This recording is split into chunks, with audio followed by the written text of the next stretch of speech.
Nakatanggap ako ng sulat mula sa amin. Nakalarawan doon ang marami kong alaala, at bigla akong lumuha dahil ako'y sabik na sa lalawigan kong minumutya.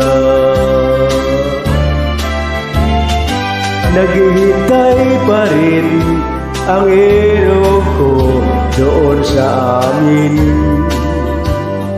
Mga magulang na may nag-aalala sa akin.